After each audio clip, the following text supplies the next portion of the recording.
the main reason I wanted to get you in was to like talk about your progression and like how effortlessly everything has just suddenly come together. It's been absolutely insane. Like you've moved through like so many different creative like sub industries. You've literally done everything. So how has like the past couple of years been for you as a creative going through all of that? Yeah, it's been a lot. Like, I feel like I've been learning a lot about a lot of different disciplines. And I think it kind of started when I went to uni. Like, I've always been interested in media, but obviously media is quite a broad subject, so there's lots of different kind of avenues you could go down. So the degree that I went to study, it was kind of categorized into like sound, videography, documentary. Like, there were so many different branches, so you got to really learn about lots of different disciplines. And it got to a point where I was like, I don't like this, I do like that, I don't like this, I do like that. And you know, sometimes you think you like something and you try it, you do it for a bit, you don't like it. It's just that process, really. So it's pretty much that. But you know, you feel like you're failing. And I think now this year I'm looking back, like I picked up so much things from all of the things that I did, that it just contributes to the bigger picture. So now I just kind of encourage people to just like, if you want to try something, do it, because it's going to help you grow as a person. Like, I say that to people all the time, like, what's the worst that can happen? You do it and either you're bad at it or you don't like it, but you tried. Like, people it are really scared to fail at things. I know, it's mad. Like, so what was it that you like specifically studied at uni? My course was called media production. And you kind of pick the modules that you want to do. So in the beginning I started and I was doing Chinese as well. I was studying Mandarin. I've got a GCSE in it, so I thought I could do it, you know, I could do it at uni. And I was supposed to go over there and do an internship. Like, there's just so many things that were supposed to happen that just didn't happen that way. And in my life I felt like, oh, I'm failing, like things aren't working out. But on the outside people are like, oh, you're doing really well, because they only see those positive like bits. the highlight reel, exactly. So I try to say to people, remember, I mean, even my friends in my life, like, they get it twisted sometimes and think everything's good. I'm like, no, like, this is just the side that you see on the internet. Like, people need to remember that everybody, like, no matter what level you're at or whatever, like, there's things going on behind the scenes. So it's difficult and you feel like you're failing, but you've got to have that determination to keep going. 100%. So like, obviously talking about you creatively anyway, you've been a photographer, you've had your own radio show, so obviously this is like nothing new to you, innit? You do your online content, obviously you've got your own series, Wings and Wine, which I do have to say massively entertained me over lockdown. Thank God there was Wings and Wine. Oh my God, like, so then obviously, like, now you've been transitioning into an MC, but you was doing, obviously, like you said, all of that whilst you was at uni as well. Like, how did you cope, like, with being in all of those different places and the stress and like the self-doubt and everything that comes with all of that? To be honest with you, like, I feel like a lot of times I wasn't coping. Like, internally, I was just thinking about this on the way here. It's like, sometimes internally I'm not coping, but I'm quite quiet. So people just kind of make assumptions then, and nobody really knows what's going on. So I think even this year, you know, when I've been a bit more public about certain things about my life and stuff, people were really surprised. But it's just, people make assumptions a lot. And behind the scenes, like I read a lot, I spend a lot of time on my own, like, processing my emotions. I'm really introverted, so it's quite strange that I would do all these things like radio and like, I always wanted to be that person behind the scenes, like the camera work and that, you know what I'm saying? So it's quite strange that there was things that like that needed to be said, or like even when I was filming things, like I'm giving direction and stuff, and it's like, I should just do it because you're not getting what I'm trying to say. So it was one of them ones where it just naturally really happened. And I'll go into companies to do like filming and stuff, and then I would end up like presenting and hosting things for them, and then it just became to the point where it was like, I'm naturally inclined to do this, like I just got to follow that. And it seems confusing, it seems weird, but you just kind of go that way, and you get setbacks and things happen, but it's all a part of the process. That's what I'm really learning, and I'm still so young as well. Like, I think I'm one of the youngest people that's active in the scene right now. 100%. And like, you just realize like, it's so important to have like older people giving you advice and guidance. So and I don't feel like I've had that much of that. I don't know how you feel personally. You had that much? Like, there's a little bit, but when it comes to actual advice, like good quality sound advice, especially in this industry, as a woman, like, you need that. So it's important to me to like okay, if I'm doing this now, like if there's a young girl that comes in the scene in a few years that needs somebody, that we've got to be that person to support you know what I mean? That's if just because people didn't do that for us, we can't turn around and be like, oh, that's the thing. You know what I mean?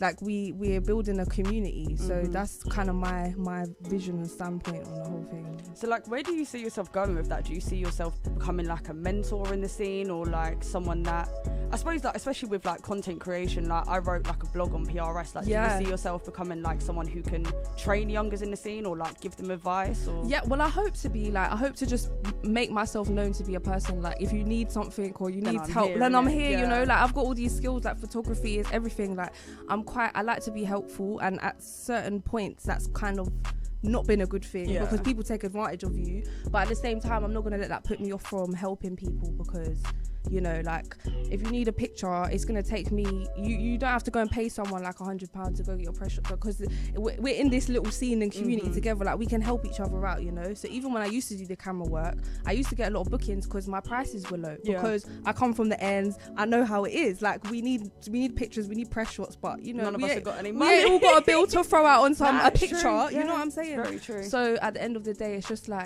about seeing like what needs filling and filling the holes. No, most definitely. So you sort of touched on a question that I actually had noted down, which is like, you're quite honest and open, especially more this year, like obviously about your mental health, like, and I feel like that's super important and prevalent, especially over COVID, when obviously everyone has been struggling in like so many different ways that you could never imagine happening, sort of thing. Like, do you feel like it's important to be having like these conversations, especially in the creative industries that we're in? 100%. Like there's actually statistics that say that people who are like more creative minded, so you know, different parts of your brain flash up if you're more creative and things like that, but there's actually research that shows that historically people like Van Gogh and people, they've suffered with mental health problems. A lot of creative people and mental health, there's quite a big overlap. So I kind of like, I have that community in terms of people I've met in the creative industries, and we all support each other in that mental health sense. But I really realized that people are really hard on themselves, and being a creative, like you're really self-critical and you compare yourself to people a lot. And I always try and say to people, like, don't do that, because I was in a space where I used to do that, and I went and studied media, and you learn about algorithms and and you just realize like you're comparing yourself to people, and it's just, you are completely different, like completely different journeys, you have completely different things to bring to the table, and like it's about everybody just realizing what they've got inside of them. I think that's my whole thing now with the mental health thing, because you know, we all go up and down, like we all experience it. Some people are more open about it than others. This year, you know, with the lockdown, like you said, it's been a lot for a lot of people, and it's not over. Like I think we've kind of act like everything's gone back to normal, but it's not back to normal. But it doesn't even like particularly feel normal, innit? Like obviously we can sit here and have a discussion face to face, there's no masks or anything, but then really when you deep it, like the struggles that people have faced over this year, they haven't gone away in a certain sense, innit? So exactly, I think it's important to be having these conversations. It makes you feel just not so alone, or so weird having these thoughts. That's it. And I think people are ashamed as well. Like people feel a little bit of like, I don't know, it's not so common to like talk about your L's as it is your wins. Like that's true. All this is about, is to talk about your wins. And I've always been an open person with anyone. Like I'm quite shy, but if you approach me and speak to me, like I'll tell you anything about my life. Like I don't feel shame or anything, because everything's a lesson. And like I think my mindset on a lot of things is different to like just your average person. So sometimes people come to me for advice a lot, and I just think like it's important for us to talk about these things. It really is, especially like I've been saying, this is our scene, this is our community. Like we can make a difference in our small community. The grime scene is not some huge, like, do you get what I mean? Everybody has a say, everybody can make change if they really want to. So that's just how I feel. Do you feel like having, in a certain sense of the word, like ill mental health, do you think it's like fueled your creativity at all? Like when you're feeling down, do you feel like, oh, I'm going to put that feeling into this, or was it sort of the opposite for you? Yeah, sometimes like a lot of things that I do come from when I'm like really depressed or in a bad place. And for like over the past few years, like I've been making a lot of content, but I just haven't been sharing it because it's like, it's, you know, when you're like really depressed and your perspective changes on things, and then you come out of that and you look and you're like, raw, like I don't even resonate with that person anymore. So with content, like you're putting out on the internet and then it's there, So for me, it's like, if I haven't even accepted that that's how I am, how can I put that up there and then, you know, people judge you based on that? And it's a whole lot of things mentally as well to go through. It's not easy to make a piece of content, post it, upload it. Like, it takes a certain level of confidence to do that. And everybody that's done it will know that. So yeah, it's one of them things where, you know, I've read about it. It's about self-love and just accepting who you are, like, as a whole. You know, you're not perfect. You just do your best and let that be enough for you. And it's a journey everyone's got to go on. But yeah, like, for me, I proper pour out of my heart. Like, I may not share it sometimes, but especially with the music, that's really helped me as lot. Like, sometimes I'll just be sat there crying and I'm like, why don't I just write? And it's a way to just get it out. Like the perfect release. It really is. Like, because I was having therapy and it stopped like a few months ago, and then I started writing more, and it almost like replaced it. So, like, where did Wings and Wine come from then? Because, like, if you haven't watched Tia's Wings and Wine, by the way, please go and check it out, because it is absolutely, like, hilarious. Basically, you get drunk on wine and eat chicken wings.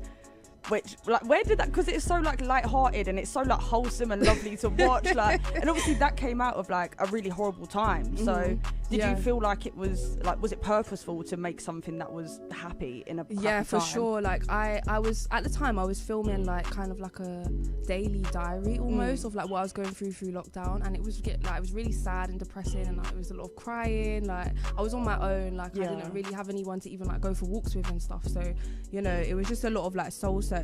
And then with Wings and Wine, so a couple years ago when I was doing YouTube, one day I came back from this makeup event. Oh my god, I've actually watched that video. yeah, and I got really drunk, and I just went chicken shop on the way home, and I was like dropping things everywhere and that. So I thought, you know what, let me just like make a quick video.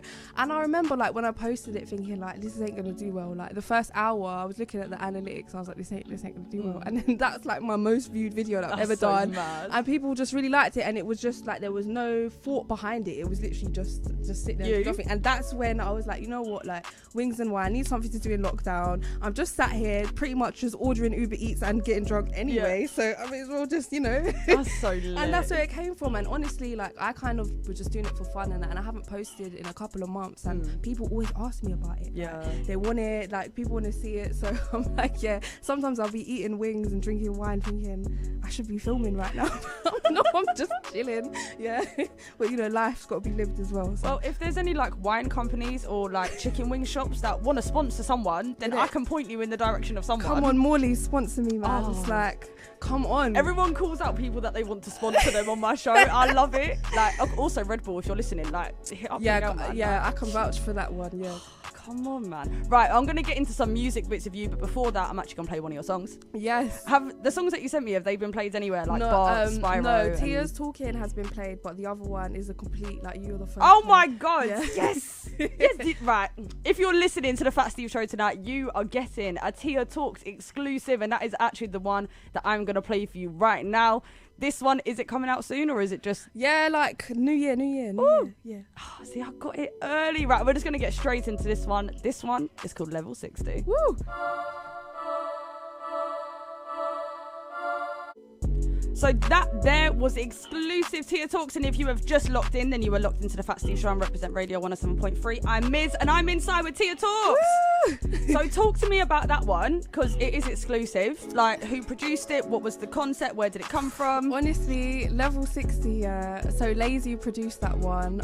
I wrote this, like, in the very beginning. Like, I'd been MCing for, like, 2 weeks or so, like 2 or 3 weeks. Like, I don't know, it was like there was a lot going on at the time, like, I was a little bit angry, so I needed to get it out. So you see, like, the hook and that, like, I was just kind of getting things off my chest, to be totally real with you. And like, it was just, at that time I was just making music. Like, I went in the studio in, like, the 3rd or 4th week of being at, like, writing my first ever bar, and I pretty much recorded the whole EP in a day. That's so nice. Like, I had to change a couple beats and things, but like, I laid all of that in a day. And to me at the time, like, I didn't know what was normal, what was not. Like, it was, so I was just like, just winging it. Like. I honestly had no idea what was going on, like how to write a hook, how to even write a tune. Like, I would just have a beat and just be like, okay, I've got to figure this out. Like, that's actually no idea what I was doing. I think, like, when you've been an artist a long time, you forget what it's like when you're first an artist. I'm thinking, like, the first time I ever wrote a bar, I had no idea what I was doing. Like, imagine, like, literally, it was 2 days after I wrote the first bar that I went to the studio with Wiley,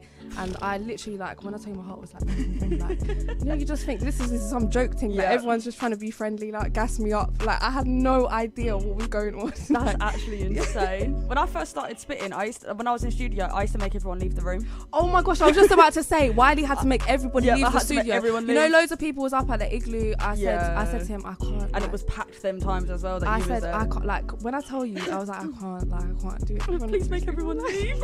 So we actually made bare people leave the room, and then like it was only like the younger lot, like Squints, Rens, SBK, they was there. So I was like, that's fine. And then like they was all jumping up, gassing me up, and I was in the booth like, okay. Oh my god. Yeah, no, it was sick. So you have been an MC for, I don't know, it feels like longer than what it probably is, but you've done mad, crazy things in the short amount of time that you've been an MC. What has been your favourite moment so far? Ooh, my favourite. And there's been a few to pick from now. I know. My favourite moment. Do you know what? There is a few, but I will have to say Fabric, because Fabric, like, I was...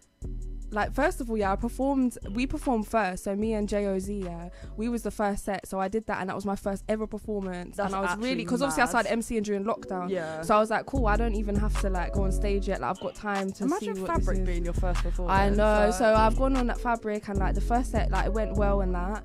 And then I came off stage and like I went to the toilet and I threw up. Like, I swear that was too much adrenaline. Like, nobody knew any of this. Like, I just ran to the toilet and I was like shaking. And then later on, like everybody kept telling me to go up because there was no other girls there. Yeah. And everyone kept coming up to me in the toilet like, I'm so sick, you know, you're female MC. I was like, yeah. And then I'm just there having a good time. You know, I've had a few more drinks. And then you know, Jamie and that are doing, we need some more girls in here. My God. And then inside I'm like, should I go? I just went on the stage and I just like put my hand out for the mic. I didn't ask no one for permission. I just went and done it, like, so and then everyone just went mad, like, and looking back at the pictures and stuff, like, you can see people's faces in the crowd, like, it's proper nice. Because I was really scared and I didn't know what to expect, but it was like a proper memorable night, so I'm grateful for that.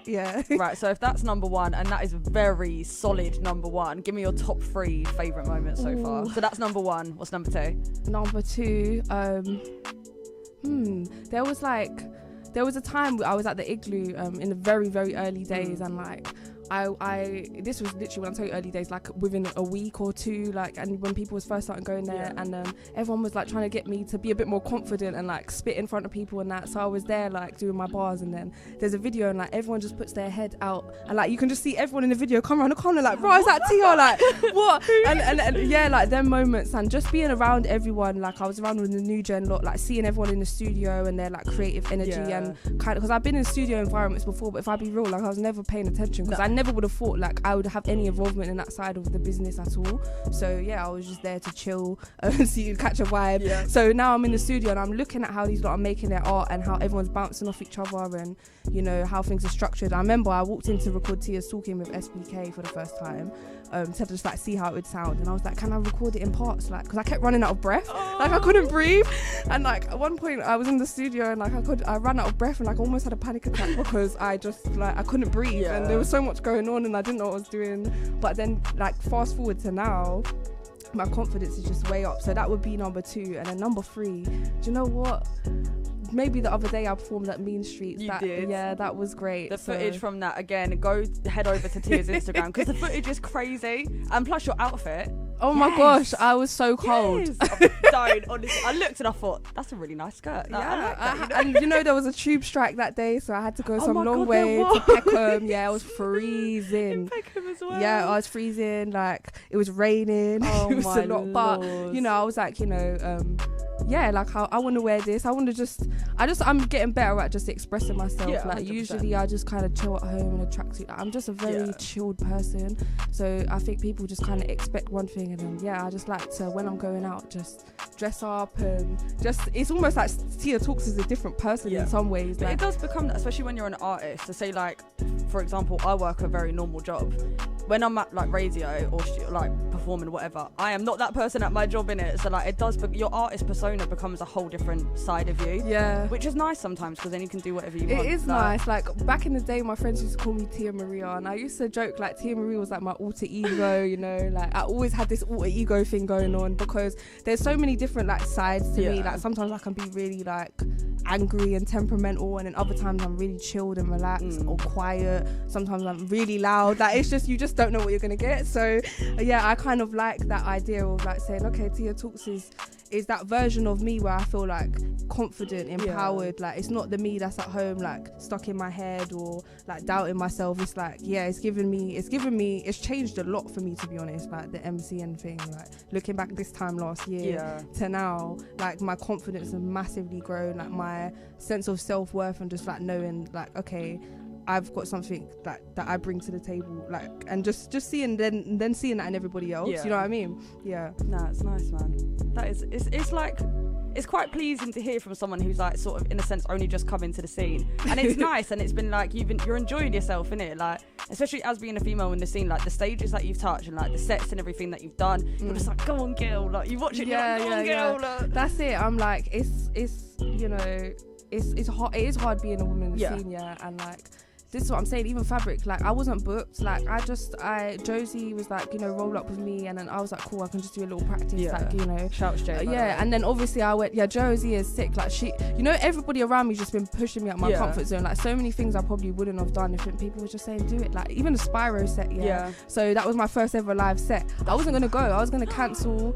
I was so scared. I was thinking, how am I gonna do this? Like, because, you know, that's quite a big thing as well. Like, the Spyro sets that he's been doing have been really popular. Exactly. So I was thinking, raw, like, what if everyone's slewing me in the comments? Like, what if I was like, who's this girl? Like, who is this girl on the set? And I'm thinking, like, what am I gonna do if I stand there and my head goes blank? I honestly, like, I was petrified of that. You know, when you're barring, you might know this, like, your mouth goes really dry. So I'm learning this now. So I'm on stage the other day and I'm like, I need some water. It's like, painful. You know, all the lights, like, there's a lot going on. So you just learn as you go through it. But obviously most people learn in like a kind of progressive way. They don't jump straight on the stage at Fabric and learn that way. So, you know, it's right in the deep end, but it's like sink or swim, and I think I swam, to be honest. so like, coming off of all of that, what advice would you give like people, other like young people or just people that like, because someone asked me the other day, like, how do I be an artist in the scene? There's no rule book in it, like, but like, what piece of advice or pieces of advice would you give to someone who's looking to become an artist or some sort of creative? I would say seek out the knowledge yourself. Like, don't look to other people to tell you what to do. Like, all the information exists out there. You can go and find that yourself. Like YouTube, you can learn anything. The internet, you can learn anything. Make use of that. I would say build your own things, your own platforms. You got to think about, what can I build for myself that I can take to different places. You know what I'm saying? Like, rather than, I'm here doing this for them.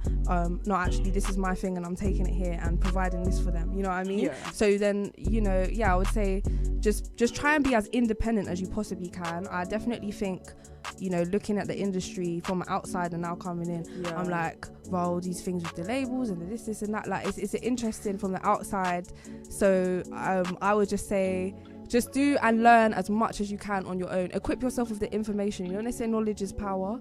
Like, we was talking at the beginning of this about picking up different skills. You know, that's knowledge. Like, I can jump on the desk and I can do radio right now, but I'm sat in the other and we're talking about artists. You know, so it's like, you just try and learn as much as you can. That's the best advice I can give, to be honest. Then you're unstoppable. No one can stop telling you. That is the best advice. That's the thing. Once you can do everything yourself, no one can, like, and you'll save so much money. You know, these men that can produce, mix and master, you know, shoot their own videos, like, and then other people are outsourcing all that. That's ching.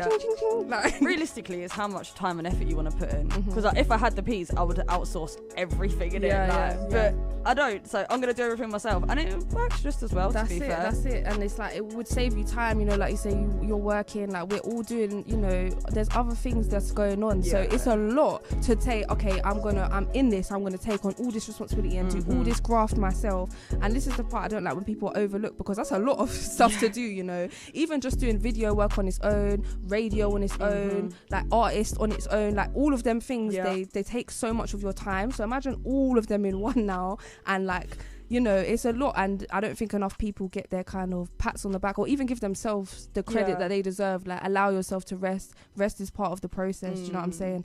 Some of my best ideas have come to me when I'm just chilling, doing nothing. So I always say that to my creative friends, just chill, man. Like, just chill. We don't do that enough, Don't be hard on yourself, man. Just chill. Like, my best ideas have come to me like in the middle of the night when I'm sleeping. Sometimes I wake up at 6 a.m. I'm listening to drum and bass. Like I just live my life according to no rules. Like I just let the flow. You know what I mean? The other week I quit my job. I said this ain't for me. Like I'm just chilling, man. I'm chilling, like. And I want to inspire other people to do the same because everyone's like got a story to tell. Everyone's got something to share, and like, you know, so many people have inspired me to even be the person I am today. So like, I just want to share that and encourage other people to do the same. You know, yeah. That's so lit. That's so lit. So coming off of all of that, what's next? Like, so Level 60 is dropping around New Year's. You mentioned the EP on the sly. I don't even talk to me. Honestly, like you can't say that and then just glaze over it. So it's like in the beginning, I didn't even know like how it all worked. Like I didn't even understand the concept that my music was mine and like I make the decisions what happens with it. So like I'm just like I had no idea what's going on. So now I'm like, you know what? Like everyone wants this music. People have said to me, you know, you should put out a single and then the video and then the EP. My intuition is telling me don't do that. My intuition is telling me just drop the project. And you know, everyone in the industry and all the people with their opinions are like, no, don't do that. That's even brave. In my head, that's brave. You know, yeah, it is brave. But you know, my instinct is saying drop the project. Yeah, you know, even half of me is like, I was gonna drop it with no videos, nothing. I was just like, my instinct's telling me just put this out. Yeah, but that's like the old school way of dropping music. Yeah, there's no but even like we just said, there's no rules. Who makes rules? True. So you know, according to the industry, this is the way to do it. But according to Tia, and this is Tia's thing, this is how I'm gonna do it. So I will just drop this when I feel like it. Like, you know, like what? So in the new year, like the project's coming. The music's been done for ages, like mix and master. Been waiting. Yeah, I've been waiting for the right time. I've been waiting, and you know, I'm a perfectionist, so I'll be listening back to it, be like, no, like that one little ad lib like needs to be a bit quieter or like I'm taking it too far. So now I'm like, okay, just fling it out. This is the time to stop. So I'm like taking a break before Christmas to chill. That's where I've come, and I'm like, one interview will do it to tell everyone it's coming. Like, chill, it's coming.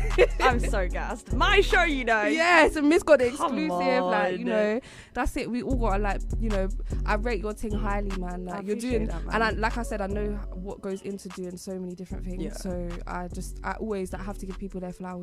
And I'm a bit OTT with it, but I'm always like telling people I appreciate you. You're good at what you do. Yeah. I love you. Like, no, but it's that doesn't happen enough. Like you said, enough people don't give themselves or give other people pats on the back. So when you can, spread love. Exactly. It doesn't cost nothing. Like, exactly. Be nice. And honestly, it has such a big impact. Like even someone messaged me today and was like, they're not nothing to do with music, but it's like, you know, you're inspiring like so many young women, and like my friends remind me, you know, this, you know, your stories are gonna impact some young person's life somewhere. So that's what keeps me going, because sometimes I'm like, even the other day I was like, boy, I don't want to do this no more. Like this music thing's long, everyone's long, and I'm just like, people have really got to talk me down, because sometimes I can go right up here, but people just bring me back down, and I just got to chill. And so the music's coming, and it's almost like an expression of those waves over this past year, like because I've written those songs at different times and I've changed bits, and I'm excited for people to hear it. That's gonna be sick. For the thing to finally be done and to move on to the next thing and develop as an artist, you know.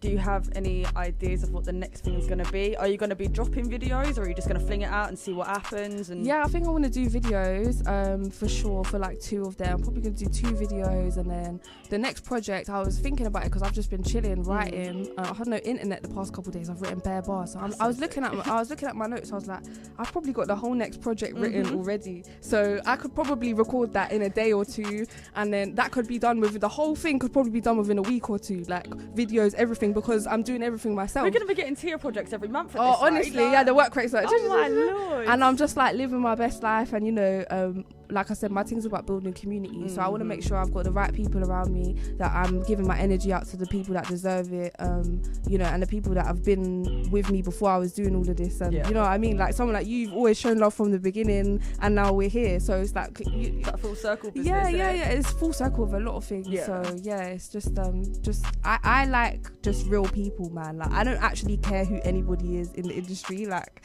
I'll move the same with everybody. So realistically, if you're nice to me, then I'll probably be nice to you. And if you're not, then you know I will match that. If it's 100%, business, I will match your energy. You know what I'm saying? In real life, I will just keep it stepping. But in business, like I'll come.